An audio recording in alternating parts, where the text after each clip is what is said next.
নমস্কার, সবাই কেমন আছেন? আশা করি সবাই ভালো আছেন। তাই যে কয়দিন আগে দুটো বেল নিয়ে এলো, তা সে গুলাই হয় না সময়ের অভাবে। তা হলো ভাবলাম যে তাহলে কালকে রাত্রি এডে বেলটা ভাঙিয়ে তারপরে গুলাইছি। প্রথমে একটা চালনিতে চালিয়ে নিছি, কিন্তু বেলটা যাতে বিচিটা আঁশটা সব কিছু ফেলে দিছি। দিয়ে এখন এই যে দুধ দিয়ে দেবো, একদম দুধ জ্বালাই ধুইলাম, দুধ জাল দিয়ে আসিল, সেই দুধটা দিয়ে এখন এই বেলটা গুলিয়ে নেব। তাই যে দুধ দিয়ে দিছি, দিয়ে বেলটা ফাইন করে গুলাই নেব। আর চিনি তো দিয়েই দিছি পরিমাণ মতো, যে যতটুক চিনি খায়। আর এরকম করে বেলের শরবত বানালি পরে আমাদের বাড়ির সবাই খুব পছন্দ করে। আর বেল নিয়ে আসলেই বেশি হলে আমার বড় মনু আর ছোটো মনু কয় যে মা বেল হইলো দুধ দিয়ে গুলাই দাও, নালি কিন্তু খাবো না। আর এত পছন্দ করে ওরা দুই ভাই বেলগুলা, তার কি কব।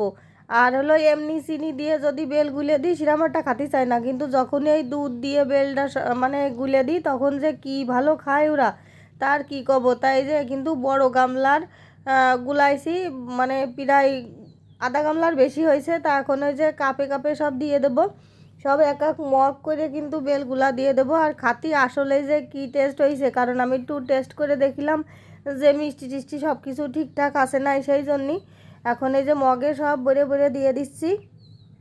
আর আমার ছোটো ছেলে তো অপেক্ষায় আছে যে কোন সময় হলো মানে ভরা এগুলি তাড়াতাড়ি নেবে, কারণ ওর খুব পছন্দ। এর দেওয়ার সাথে সাথে সে কটক সময়ের মধ্যে এক মগ বেলগুলা কমপ্লিট, মানে খাওয়া দাওয়া শেষ। আর খুবই পছন্দ করে, আর আমারও খুব ভালো লাগে। মোট কথা যে বেলের শরবত বাড়ির সবাই পছন্দ করে। তাই যে দেখেন সব কিন্তু রেডি হয়ে গেছে। আর দেখতেও কত সুন্দর লাগতেছে, আর খাতেও ওর চাইতো বেশি সুন্দর।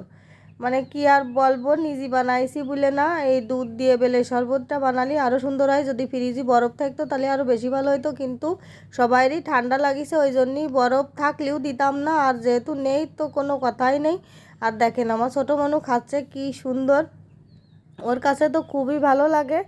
বেলে শরবতটা আরও খুব মজা করে খাচ্ছে, সবাই এখন খাচ্ছে। এটা আমার ভাডিও খুব মজা করে বেলে শরবত মানে স্বাদ নিয়ে নিয়ে খাচ্ছে সে। মোট বললাম না যে সবার কাছেই বেল শরবতটা খুবই ভালো লাগে। আর এদিকে কিন্তু সবারই খাওয়া শেষ, আমি এখনও নিয়ে পারিনি, আমিও এখন বসে খাবো, কারণ আমি একটু ভিডিও নিচ্ছিলাম সেই জন্য আর খাতে পারিনি। তাই যে আমি বেলের শরবতটা এরকম সামনে ধরেছি, আমার ছোটো ছেলে আবার একটু ঠুন করে গিলাসে মানে একটু ঘাই দিয়ে খেলো, ওই সবাই টিভিতে দেখে আর কি, সেই জন্যই। আর এদিকে দেখেন একদম ক্লিয়ার সে এক মগ বেলের শরবত দেখতে দেখতে খাই নেছে।